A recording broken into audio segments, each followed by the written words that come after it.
everyone, it's Anthony back with another video here on Single and Placing. Hi, hello. I bet you can tell what we've got going on this video. This is going to be a finish and review. I cannot believe that we're already here, but we are. So it is fairly late after work. Not quite super late, but we still got a little bit of daylight out.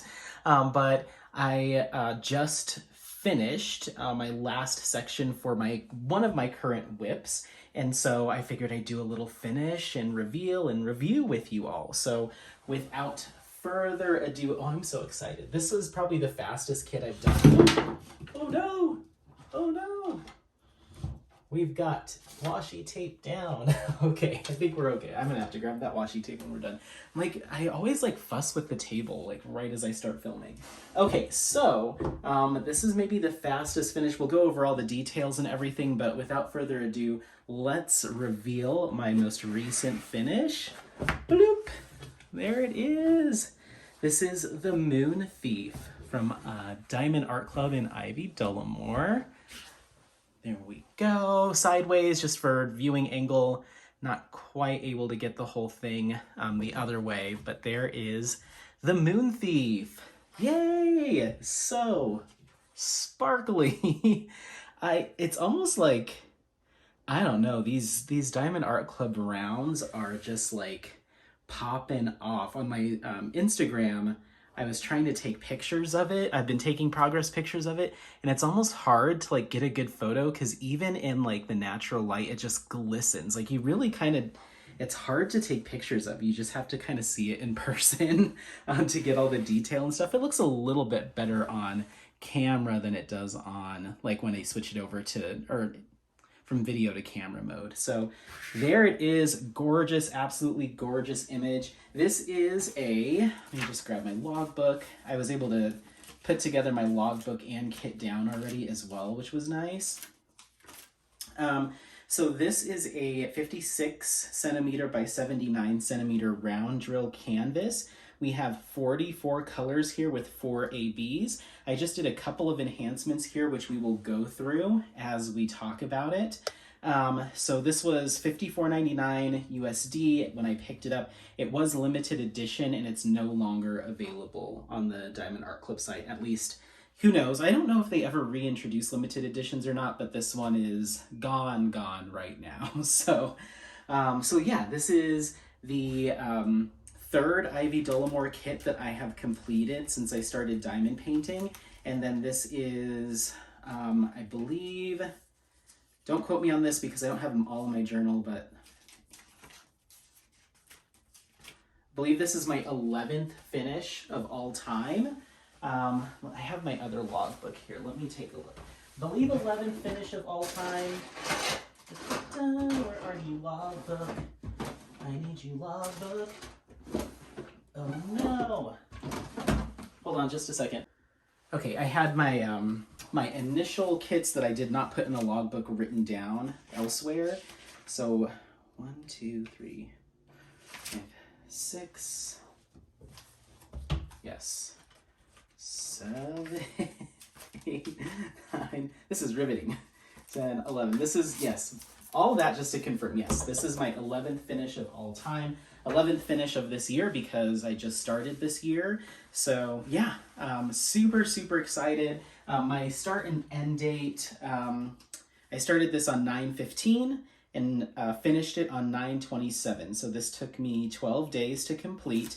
As far as actual working days, probably closer to 8 or 9 days. I definitely had half days or day off breaks, and then I spent one day working on a couple different whips. So I'd say a total of 9 to 10 days, maybe a little bit less than that total.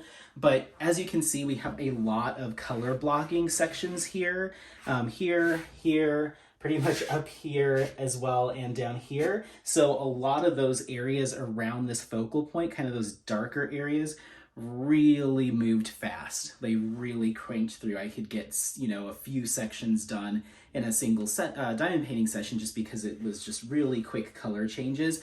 I got a chance to practice using a 7-placer on this kit, which went okay. I mean, there's some more gapping than I typically like to see, and eventually I went back to using my 4-placer up in these areas because I think it just looks a little bit cleaner. But I'm gonna keep practicing. I have a 6-placer on the way. I'm thinking that might be the sweet spot for numbers, size of multi-placer for me.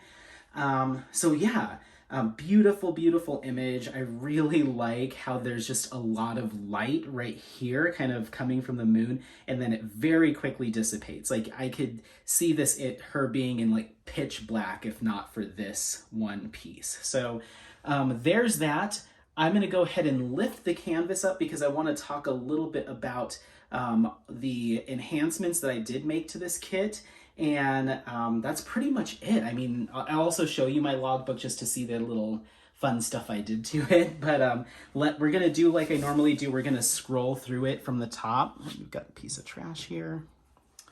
From the top and kind of scroll our way down. I didn't do a ton to this, so it'll actually be pretty quick. Okay, so there's nothing, nothing, nothing. You can see right here, you can see that red crystal right there in the raven's eye. I did change that, so he's got his little red eye. And I'll tell you what I thought about that. And then everything else I did was add gold metallic to her eyes, to her earrings. She's got some like, some little small earrings on her ear and then that bigger hoop, that bigger earring. So those are all done in gold. I went ahead and added some silver crystals to the actual moon piece. That star thing that I put there is not originally there. It's all just white AB, but I went ahead and did that just to add another layer of dimension. I don't love it up close, but far away it looks kind of, from like a viewing distance, it looks kind of cool. So gold on that earring and then gold again on the little clasp around her cape. And that's it. So really just 3 enhancements: the silver crystals, the gold metallics, and then that one red crystal in the raven's eye. So I thought this image, like her face, it kind of has some more soft features. It's a softer rendering than I've seen on like Midnight Laundromat, is a little bit more cartoonish. This is a little bit softer, which is kind of impressive that they were able to pull that softer detail from rounds. Usually it's gonna look slightly more pixelated because there's less drills on the canvas or less detail. But I think that the size just did really well and the rounds did really well. And this has much of a softer finish than like Midnight Laundromat or even Cauldron of Myrrh, I'd say. So, but I wanted this to be a little bit more spooky, a little bit more creepy. So I thought just do that single red crystal for the raven's eye. It was charted as being a gray eye. And so I have this whole story in my head of it's actually a really like sinister raven who might be like controlling her or influencing her like against her will to steal this moon for his own like mischievous reasons. So he's kind of on her shoulder as her like specter, like like her little like puppet master. I'm not sure. I had like this idea in my head of like, let's make it a little bit more ominous. And then I tried putting in a coral reef sparkler instead of the red crystal, but it had too much dimension. It almost made it look a little bit too cartoony. I wanted it to be more intense and almost kind of like I wanted it to just be kind of void feel, like I don't know, I just wanted it to look a little bit more creepy than like, oh, it's creepy but it's a coral, you know, like I wanted this just to be like a red dot just like gleaming at her. So I don't know why I wanted it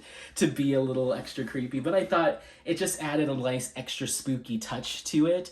I did this, this is my first finish and probably my only finish for Ghouls, Witches, and Goblins, which is an event that's being run by Derrick With Diamonds. This is also functioning as my second and final kit for Drills and Chills, as well as the Festival of Witches. So it's kind of, this kit's, you know, involved in 3 different events right now. So I think I'm done, even though we still have a full month a month and a few days, or I guess a month, from the end of those events. I'm going to transition into finishing some non-event kits that I have in my stash. I'd like to start working through those, and I have a special surprise that I'm going to be announcing, just kind of celebrating, you know, nearing 500 subscribers. As soon as I get there, I'm working on a video. So I want to prep that stuff too. So I've got some video stuff to work on and behind the scenes. I've got some kits that have been whips for quite some time to fairly recently.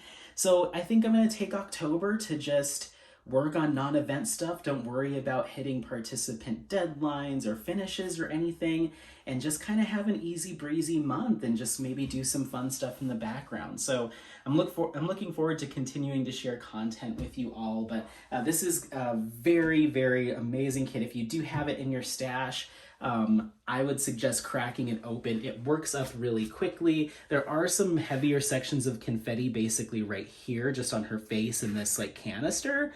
But other than that, it's a lot of color blocking, but it keeps it interesting because you do have these color shifts from like darker to lighter. So it does keep things pretty interesting. Down here, you've got the details down there. So it's not just like all one color, but it moves fast. So it's just it's one of those kits that makes you feel very accomplished because you get to move through it rather quickly. So let me know if you have any questions, comments. I want to hear about any additional details about this kit. Otherwise, don't forget to like, subscribe, share this content with friends, family members, anyone that you think might take some value out of this content. I promise to show you my logbook. So there it is. So I did, these two stickers are from Ivy Dollamore herself from her Etsy shop. So this is like a hand holding some like burning sage, I believe. And then this is just like a little moon rock, a little crystal. And then I put a couple trees because there's a kind of a tree in the background just to kind of dress it up a little bit. And then here's my color palette for this kit. Essentially what I do is I take the Diamond Dots freestyle sheets. I cut, I do one of each color. So these are the actual drills from the kit. So one of each color, I just place them on that freestyle sheet and then I cut it out and then wrap it in washi tape. So I can actually see the exact colors that were in that kit. So if I ever want to go back or I lose a drill, I can kind of try to get as close as possible to just from having my logbook. Or if I want to do like a freestyle painting or something with a similar color palette, it's there. And it's just also nice to look at, and it's got like some tactile feel to it as well. So you can see I did the same thing for my squares for Cauldron of Myrrh there. So yeah, I just kind of do that and start and end dates, just some basic information, pricing, that type of thing. And I'm going to start to focus more on trying to identify different things I can use to dress up my logbook from the artists themselves. So like these are more stickers from Ivy. But yeah, if I could find some from like Micah Jelena, I'd grab them. So, you know, just trying to dress up my logbook. I think it's going to be a fun way to kind of keep track of my finishes. So there you go, the Moon Thief, Ivy Dollamore Diamond Art Club. It's 56 by 79 centimeter round drill. Absolute blast to work on. Thanks again so much for watching. We'll see you on the next video, and happy placing. Bye, bye, bye, bye, bye.